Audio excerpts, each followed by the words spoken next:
Hey guys, Mike Toretto here, and I just got back from a date. So I thought maybe I'd do a little brain dump, go through the whole process from start to finish and what happened, and see if you guys get some value out of that.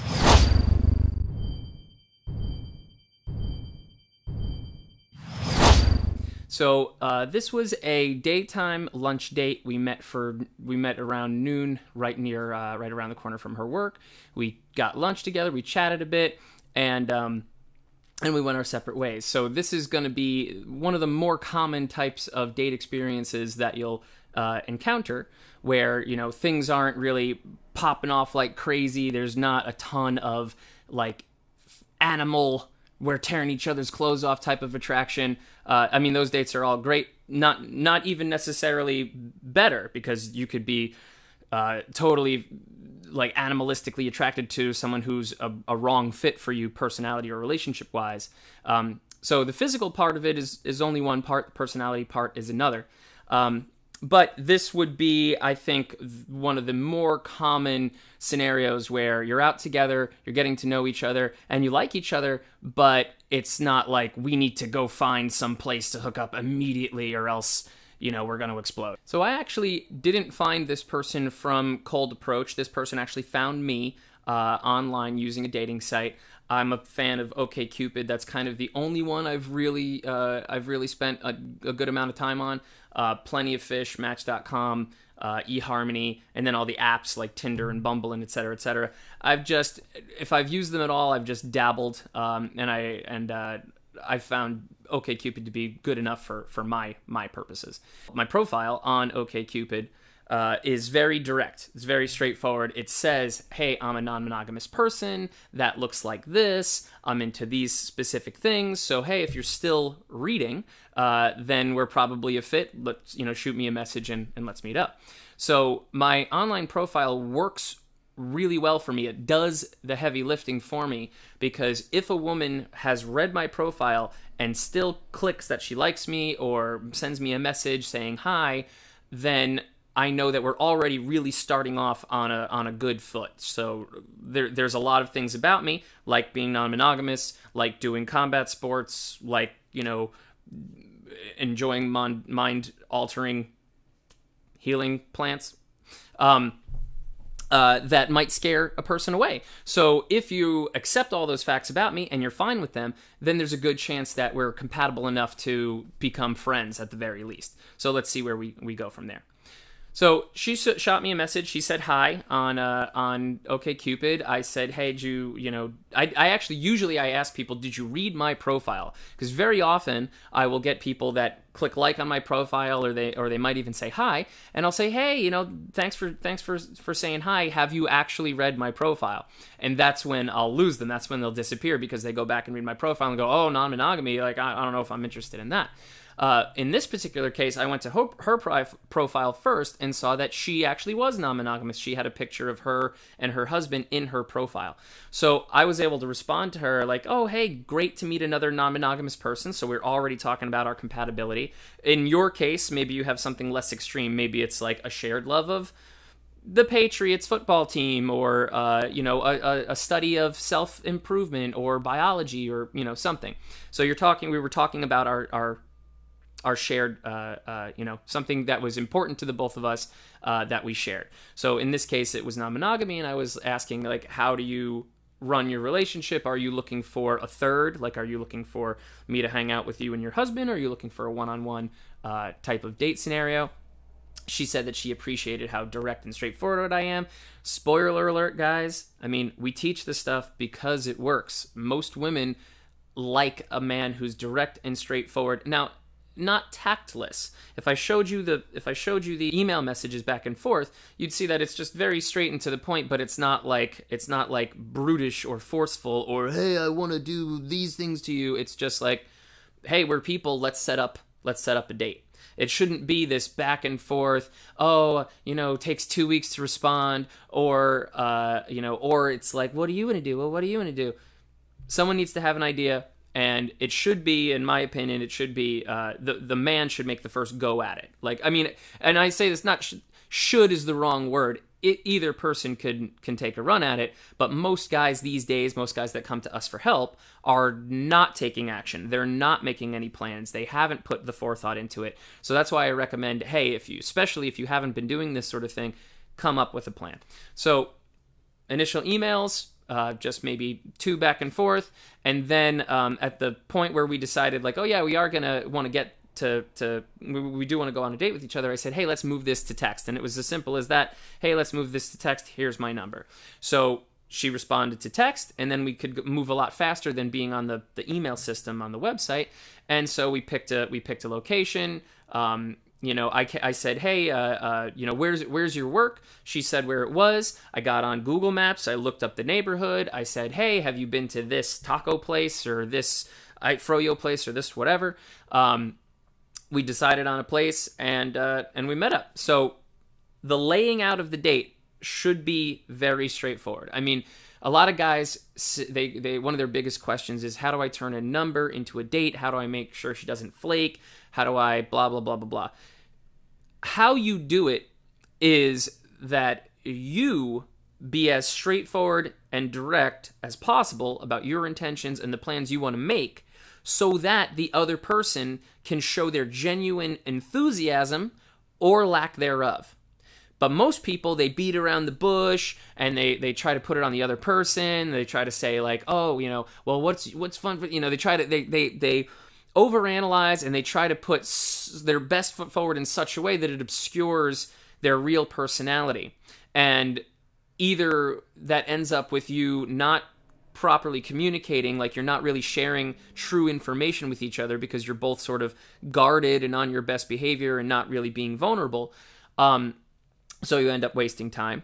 Or there's a mismatch in your openness where one person is looking to connect, is looking to be more vulnerable, is looking to like have a soul-to-soul conversation, and the other person is too afraid to do that. So that disconnect will come off as a lack of chemistry.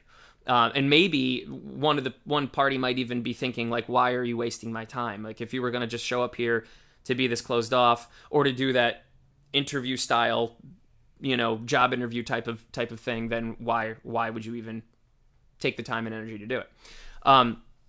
So that's why we want to be honest, direct, authentic, straightforward, and just let the other person react however they're going to react. We are not afraid of how the other person reacts, because if they react negatively, that saved us time. That means that we're not highly compatible, and that's okay. Most people who aren't compatible with you, they won't react negatively. They might be a little let down, they might be a little disappointed, they might be like, oh, okay, if that's what you believe, well, I believe something different. So, but it's usually neutral to positive when you're expressing yourself. Even if someone disagrees with your lifestyle or one of your belief systems, if you can express it confidently and positively, they're likely to respect you for that. People sort of recognize that expressing yourself, being honest, being truthful, these are tough things, and they seem to get tougher every year in our current culture. So when you have the balls to do that, when you have the confidence to be yourself, usually you get respect, even if someone disagrees with your opinions. And when people respect each other, they're not going to scream and yell at each other and bite each other's heads off and call each other names, or all these things that you're afraid of when you're not being yourself. Those are unlikely to happen. So she found me on OkCupid. We corresponded over the OkCupid email over the course of a couple days. There were definitely some times there. This is another thing that I need to put out there for guys. So number one, how did she find me? I was on the website enough that the algorithm scooped me up. And by enough, I mean like after maybe over a year of not signing into the website, I signed into the website and I sent like 2 or 3 messages, right? You can't just sign in. You have to be active on the website, send a couple messages. So when I became active again, the algorithm, put me in the mix again, and she was able to see me when she signed on. So if I hadn't been at least doing a tiny little bit of upkeep, which I very frequently don't do, I go long stretches of time without going online because I have so much real world interaction. But if you're looking to make online work for you, you need to sign in, send a couple messages just for the sake of sending those messages and being in the algorithm. Like, we're detached from, or we're not attached to the outcome of those individual messages. Sure, we hope, but we're not concerned if it's a send it and forget it, as I say. So anyway, a week or two prior, I had done a send it and forget it to someone completely unrelated. That put me in the algorithm that showed my profile to her. She sent me a message, blah, blah, blah. Here we are. So I actually commuted about 45 minutes into the city to meet up with her for what I knew would be not much longer than an hour lunch, and then a 45-minute drive out. So 90 minutes in the car for an hour to meet somebody where it might not go well, right? So when you're making a time investment like that, you have to ask yourself, okay, is this going to be worthwhile to me, even if it doesn't go well? And the way that I thought about it in this situation was, yes, number one, it gets me out of the house, it gets me out in the sunlight, meeting new people, and I love. I don't mind a commute when I'm not being forced to go to the destination, right? If it's my daily commute when I used to have one, that sucked. But if it's just the amount of time it takes to get to a certain place that I already want to go to, then that's fine. That's just normal, right? So I enjoyed being out in the car. I was going to listen to some podcasts, so I felt like I'm going to get some work done because I'm going to do some learning, and I'm going to be outside, and then I'm going to go eat at a new place I've never been at before. So all these positive new experiences, and these are separate from what might happen with the actual date. So the date is if I'm thinking to myself, okay, I don't mind the stuff I have to go through to make the date happen, and then if the date goes well, even better.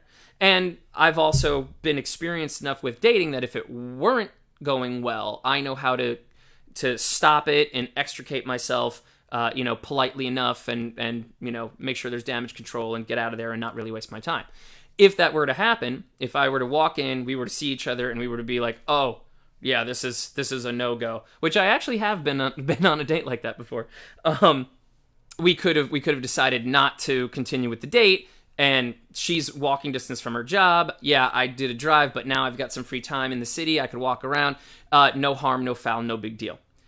You get really upset if people flake or they're late or the date doesn't go well.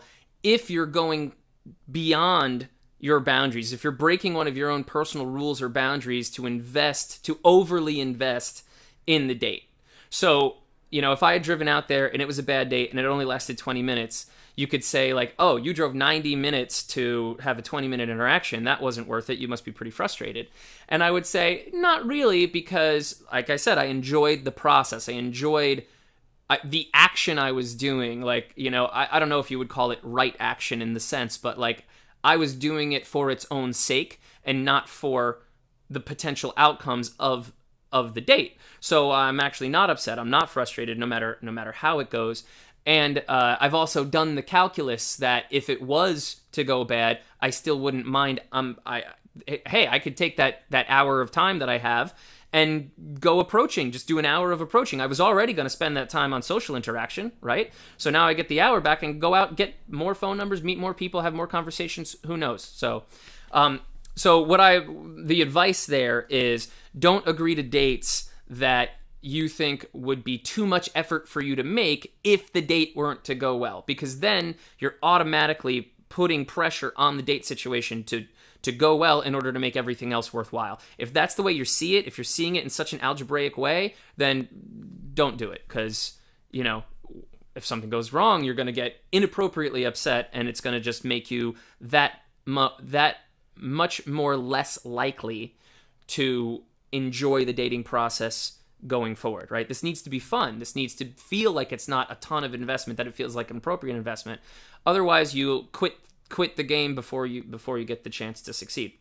So we're on the date, and actually as soon as I saw her, I can tell from her body language that we were mismatched in our energy level and our communication styles, at least for today. So I would say, overall, there was some connection. There was definitely enough connection for there to be a friendship. And then there was some sexual tension. We were definitely talking about some sexy things that put the thoughts in my head, right? But overall, it felt a lot like me talking to fill up the space, and her, I don't know. I don't know if she was just naturally like that or if I overwhelmed her with my energy. Now, here's the thing. As you can see from this past 15 minutes I've been talking to you already, I talk a lot. I have a lot of energy. I'm really on. Like, I'm in front of you. I want to talk eye to eye, face to face. Yeah, come with me on this mental journey. Let's do this stuff together. That's not a fit for everybody. For some people, that makes them go, oh, wow, how do I deal with this? Oh, what does he want from me? Oh my God, am I doing this right? Oh, shit. So it can make other people feel intimidated or like they should say less, or quiet people can make them even more quiet. I'm aware of that impact of my personality on other people. But here's the thing. Those quiet people, those people who can't hang on my level, I have nothing against them at all. But they are less likely to want to do the kinds of crazy things that I like to go and do. Like, that's why there's a personality mismatch. Having a higher energy level, a more in-your-face style, you tend to do higher energy, more in-your-face stuff. People that are super quiet and demure and they sort of seem like they're hiding from other people and whatever else like that, I would be surprised to see that person on the top of a mosh pit or on the top of a, crowd surfing, be like, going going totally nuts. I've definitely seen that happen before, but I'm just saying it's less likely. Like, these quiet people tend to, how you do anything is how you do everything sometimes. That's a contradiction. So I was already thinking, okay, well, if this is how she does first impressions, if this is the communication style, there is a significant disconnect with these energy levels, and if we're going to continue being friends, that's something that I will have to be sensitive of. As the person with the higher, more off-putting energy, my calibration needs to be that, hey, when I'm around this person, maybe take it down a notch, or if you're not going to take it down a notch, don't let yourself be upset when they're not mirroring your energy or, coming along. Basically just take care of yourself and don't worry about the other people. Don't put pressure on them to change, and also don't put pressure on yourself to change.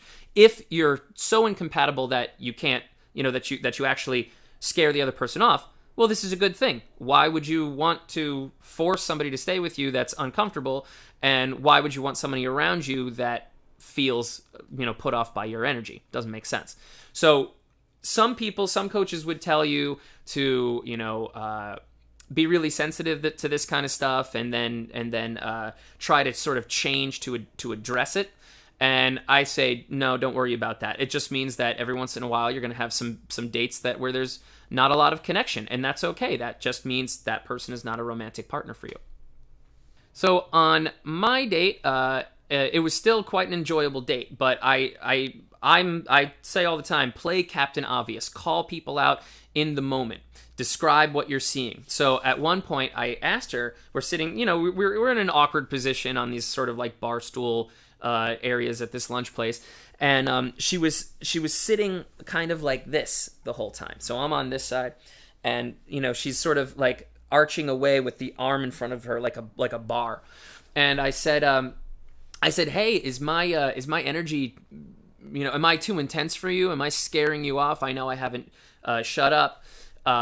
And she was like, no, not, and I could see in her face that no, she was fine. She was totally comfortable. And I was like, oh, okay, well, your body language is actually telling me something different. She was like, oh shit, okay, yeah, you're right, sorry about that. And she totally changed her honestly, it was as simple as like taking the bar out of the way and just turning her body towards me a little bit. So that's where your responsibility for the conversation comes in. You want to be aware of the signals that people are sending you and then be checking in with them. So her body language said like, hey, this isn't going well. But if I were to just trust in that without asking her a question, I might unnecessarily start thinking poorly of myself, going like, "Oh my God, you're tanking this. This is going so well, so poorly. You're clearly disconnected. You're whatever." But we can't do that because emotions are predictive. So when I look at somebody's face and I see what I think is a certain emotion, that's my brain making a prediction based off all the other knowledge I've had, all the other experiences of the emotion that I think I'm currently perceiving. But I could be wrong, right? Because my brain is making a guess based on the other information, but I could be wrong. She might be thinking really, really hard about a conundrum and not angry, right? If I make this face, I could be confused or I could be angry. So we got to ask. So I checked in with her and I said, hey, what's that about? And we cleared it up. So I was like, okay, good. You weren't as far off the mark as you thought you were. I also said, hey, I think there's a difference in our communication styles. Like, I'll talk to fill up the space, and it seems like, you know, you like to be more quiet. And she's like, oh, yeah. But again, when we're noticing these things and we're calling out the facts, it's these aren't negatives. These are basically saying, like, okay, this is how I am. This is how you are. We're getting an understanding of each other. We're starting to see how each other works. So this is where a connection gets built. I would say that our level of connection on this first date wasn't extremely high, but it was high enough for us to want a second date, and probably in a more intimate environment where, you know, it's not lunchtime in the middle of the day and we can actually, you know, environment helps. The environment of your date helps. There's a reason why people go out to dimly lit restaurants at night. It just gives you that greater sense of privacy. As much as we were talking about all kinds of stuff during the date, I mean, topics of conversation when you're on a date with me include things like, you know, sex, drugs, non-monogamy, all, you know, countercultural ideas, all kinds of stuff. And while we were having that conversation, and perhaps loud enough for people around us to hear, I'm not sure, I did get a look or two, it still doesn't feel as intimate or private as it would if it was a more dimly lit place, or perhaps even an environment that was loud enough to drown out the background noise, but not so loud that we couldn't hear each other, or better yet, just alone in one of the other person's houses, just having a conversation on a couch somewhere. Those are the types of environments that lend themselves much more towards physical intimacy and telling, you know, deep dark secrets and stuff like that. So I think you want to, when you're sitting across from a person and you're trying to figure out what level of connection you're having, I don't think you should say to yourself, oh, well, this is going poorly just because you're not, you know, super intense about it in the middle of the day or early evening or happy hour or something like that. So again, conversation stuff, people are always like, what do I talk about on the date? Me, I'm not really one for small talk. We do the small talk thing for the first 5-10 minutes maybe.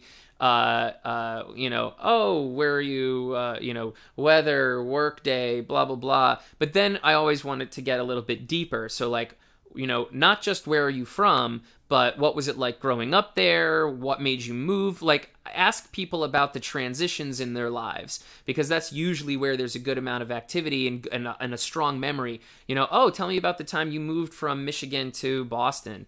You know, why did you choose this school? Are you still, you know, connected to that area? What happens when you go back? You know, things like that. Things that, and oh, by the way, I'm also curious. I'm a super curious person. So I actually want to know these answers. I'm interested in figuring out what makes people tick, what motivates them, what emotions are the strongest driving forces in their lives. So that's always where I try to take things. So, I mean, if we're talking about weather and it's pretty extreme weather, like I might say, well, hey, do you go skiing or snowboarding? Oh, how long have you been doing that? What got you started? How do you feel? Like, is it one of your hobbies? Is it blah, blah, blah? It is great. Let's keep talking about it. It's not, okay, move on to something else. But I'm looking for that deeper emotion, always looking for the emotion. People, you know, people get tired, they get bored of talking about facts. But emotions, like you could talk about emotions for days. And it's not when I say talk about emotions, I'm not saying like sit there and go, oh, love is great, isn't it? How do you feel love? I feel love this way. Although, honestly, that sounds like an interesting conversation to me. I mean, like, hey, she says, oh, it's my hobby to go snowboarding. I've been doing it since I was a kid. Oh, what got you into it? Oh, my dad taught me. Okay, there's love for a parent there. There's, you know, that. So now we're talking about, in talking about skiing, we are also talking about love for the parent, and then we can relate to that. Oh, my dad taught me how to, you know, how to play basketball or something like that. But in this specific case, it was, I had actually been listening to a Woke as Fuck podcast on my drive in. So as soon as I walk in, I was like, yeah, so I was listening to a podcast just now about blah, blah, blah, blah, blah, just listing all this woo-woo, spiritual, crazy shit. And I was like, so how woo-woo, meaning like crazy talk, unprovable, not scientific, whatever, how woo-woo is your version of spirituality? Was the first question I asked her. And she goes, what? But she actually got it later on. Later on in the date, she actually told me that her husband, remember, non-monogamous people, her husband is a guy that believes in some of the very things that I was sort of like half making fun of when I first got there. So I was like, hey, like I don't take these things literally, but I think they might be useful. And then later on in the conversation, she was like, my husband takes some of that shit you said literally. So I don't know, maybe I shot myself in the foot. But anyway, so yeah, so right away, just bonkers conversation stuff about spirituality, about shit that I care about, shit that I'm interested in, shit that I want other people to have a discourse with me about, because I think it helps the two of us move forward and get clarity on, you know, things in our lives. So anyway, we start off with the spirituality conversation. We move into discussing our non-monogamous, you know, boundaries and lifestyles and how we set things up, how we got there, why we do why the emotions, why we do the things we do. We talked about travel, how far we'd gone outside of the States, and, you know, what reasons. There was a lot more we could have talked about there. But then we got distracted by the next conversation, which is one of the telltale signs of a good conversation is, you know, you start with one thing and it's really interesting, but then some other really interesting thing happens, and then you go talk about that, and it sort of jumps all the way around, and sometimes it loops back, and, you know, that's how you can tell it's a good conversation. Doesn't necessarily need to flow, right? It can start and stop. I've had certain students that are really concerned with conversation. What do I say? Especially, what do I say if she's not saying anything? So in my case, the conversation would reach its natural end of whatever we were talking about, and then there would be silence. Now, I can sit comfortably in silence. I don't get awkward from silence. But I try to be aware, and I have a very calm energy, so I don't think that silence with me is as awkward as silence with maybe somebody else who's not so calm. But at the same time, I'm thinking, well, if they're not talking, there's a chance that they are feeling anxious, and I don't want them to continue feeling anxious, so I'll keep doing the heavy lifting of the conversation. And by that, I don't mean like I'm going to just keep talking and not shut up. I mean, I'm going to have to think of some good questions that are really going to get this person engaged. Got to shut off your alarms when you're recording internet videos. So yeah, there were a couple times where I had to come up with a question. Now, these questions, you can have these thought of ahead of time, and I call these questions that get you actionable information. They're questions whose answers reveal something about the person's personality that can tell you whether or not you're compatible. So if I'm interested in a person who's really loyal and is capable of having long-term friendships, so I'll ask a person, hey, you know, do you have a best friend? How many? What's your longest best friend relationship? You know, I'm looking for people to tell, oh, I've known this girl since we were kids and we're still super close. And, you know, because that tells me they're able to maintain relationships through the ups and downs of normal life. You can ask a person, you know, where have you traveled? Because usually a very well-traveled person tends to have a more open mind, be more, you know, more accepting of different cultures, less racism, all that other kind of stuff, more understanding of how the world works. You can ask about levels of education, all kinds of stuff. But it's good to have a couple deeper questions, you know, in your mind based on things that are important to you, so that when the conversation does die down or it does dip, or you are with somebody who maybe takes more than one date to really open up, they're not feeling like they're sitting there in awkward silence. You can get them talking because we're asking meaty questions. We're asking questions that aren't just yes, no answers, you know, things that require some thought that also sub-communicate to a person, hey, this guy is actually interested in me. He actually wants to know me beyond just my, you know, just my face and my body. So as the date wrapped up, she was right around the corner from her office, so I offered to walk her back to her office a little bit so it wasn't such an abrupt ending. But then we got to the end of the corner, she was like, I'm actually a 10-minute walk. And I was like, oh, okay, you know, I'm going to let you go. But I said, you know, I was seeding the next date. I was like, so, you know, did you have fun? Do you want to do this again? She's like, yeah. It's like, okay, well, scheduling, we talked about scheduling. Scheduling's going to be an issue, so it might be a while until I can see her again.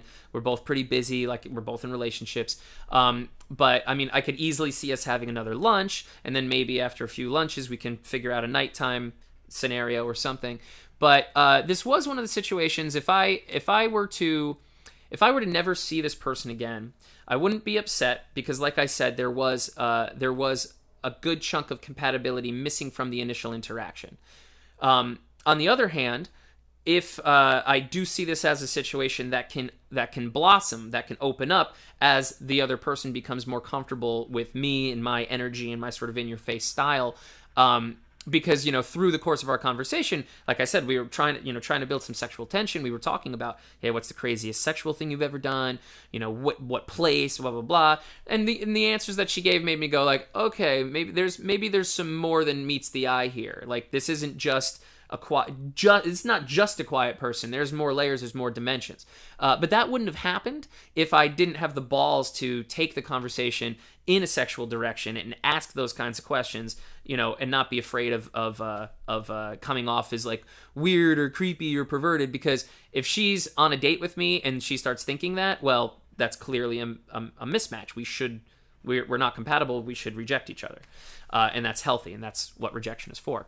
But yeah, so we set it up. We discussed things. I said, hey, I'll shoot you a text later, and then I did when I got home. Like I said, I had a bit of a drive. So my plan is to keep in touch.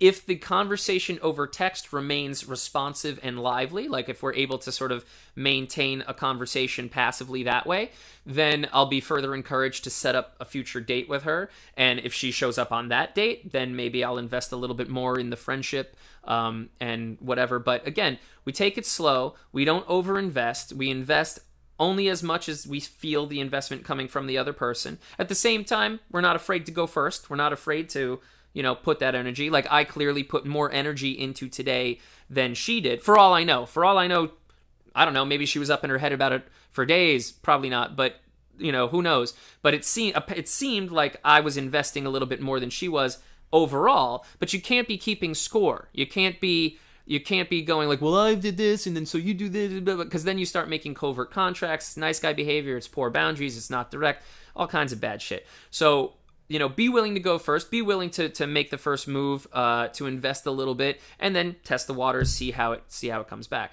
So now, of course, this could go a different way too. She could respond and she could say, hey, I thought about it and I actually don't think we're that compatible, blah, blah, blah. That wouldn't come as too much of a shock to me. So yeah, the point that I'm trying to make here is, even though you've gotten a number, even though she's shown up for the date, even though you went and you had a really nice date and it was a good time, we're still not jumping the gun. We're not thinking in the future. We're trying to stay in the present moment.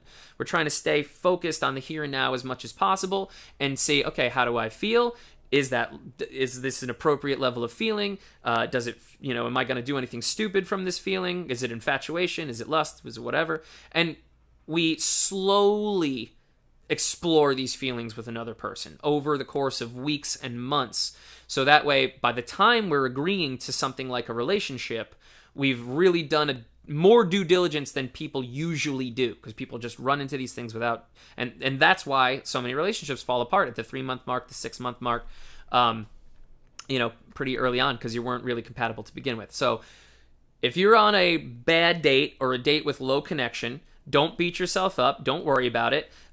It could mean that you're just in front of somebody that isn't as compatible as you'd like them to be, but could take 2 or 3 dates to open up. Do you have that time to invest? Do you want to invest that kind of time? These are questions that only you can ask. Or maybe you find that you're just not compatible, and that's okay. I mean, that's what dating is for. Dating is not for, dating is not just the couple hour thing you need to slog through to get to the sex. Like, it's not just, oh, well, if I want sex, so I must go on dates in order to get the sex. If that's the way that you're treating dating, then you're going to have a bad time, and you're going to beat yourself up for bad dates, and you're going to get resentful towards women and all that kinds of stuff. But if you're treating dating as just a way to be curious about another person and investigate each other and sort of, bounce off another person to, no pun intended, to see how you fit, then great. But then you're never going to waste your time, because it's always just, I'm curious, is this a fit? Yes, it was. Great. Bonus. No, it wasn't. Okay, no big deal. I still got to meet another human. And each time you do that, each time you sort of meet someone and interact with them and sort of compare, are we aligned here? I think you learn a little bit more about yourself and about what you want and about what you're really looking for. So that way on the next date and the next woman you approach and the next conversation you have, you can be even more efficient, even more well-targeted, even more calibrated. So that was my little breakdown of my my recent date today. Oh, one thing. I do recommend that on every first date, you at least try to go for the kiss. Now, I did not do that on in this particular case for 2 reasons. One, the conversation, the stuff we were talking about, it just never really got sexy enough. It just didn't feel like we were creating that tension. Now, I'm still the type of guy to be like, hey, I don't even need any kind of preamble, you know, come here and give me a kiss, or hey, we should kiss. And I've even said this to people getting their phone number, like, hey, we don't even know if a date's worthwhile until we kiss, so why don't we get it out of the way now, right? So I'm not afraid of that, but I just felt like, okay, this feels really forced, so you know, I'm just gonna save it until a nighttime date or something like that. I don't think in this specific instance that it hurt me to not make that move, because like I said, the energy level difference, I feel like going for the kiss would have been even more of that too much energy. Now that's me. I'm also been at this for a while. When in doubt, go for the kiss. She could be thinking, well, you know, he didn't go for the kiss. He might not be as attracted to me as I would like him to be, and therefore, you know, I'm not as attracted to him or anymore or something. So that is the risk that you run when you don't go for the kiss. So usually better to at least try. But yeah, I thought maybe you guys would be curious about that. So that was my little deconstruction of a date. I hope that you got some value out of that. Let me know if you have any questions in the comments below, or contact me over email, mike@sashapua.com. And hope to hear from you guys soon. Take care.